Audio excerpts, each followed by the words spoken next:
Para sa mga commuter na #cellphone-is-life, mas mapapadali na ang pag-connect sa internet habang nasa EDSA busway dahil may libreng wifi na para sa lahat sa 17 EDSA busway stations. Kabilang dyan ang Quezon Avenue, Taft Avenue at Rojas Boulevard. Nasa 40 hanggang 60 Mbps ang wifi speed. Ayon sa DOTR at DICT, makatutulong ito sa online needs ng mga commuter sa school, trabaho, paglilibang o kahit sa pang-araw-araw na gawain gaya ng pagbabayad online. This will complement our cashless payment. Ibig sabihin, pagdating po dito, kung gusto nyo pong magbayad through e-wallets, hindi nyo po kailangan gamitin ang inyong mobile data. Makakatipid po kayo. Kaya kahit hindi pa nasusubukan ng mga commuter na nakausap natin, good news daw ito para sa kanila. Hindi lang daw kasi ito helpful, makatitipid pa raw sila.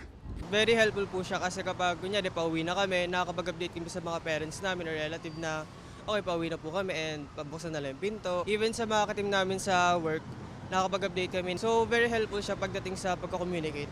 Pero ang free-for-all Wi-Fi program sa EDSA busway, safe kaya laban sa mga scam? Yung wifi namin secure. Hindi kasi minsan may makikita ka na lang na SSID, magko-connect ka doon, babala sa publiko. Pag hindi nyo kilala yung wifi access point, huwag kayong connect ng connect. Baka mamaya kinukuha yung credentials. Dadami rin daw ang mga EDSA busway station na malalagyan ng libreng Wi-Fi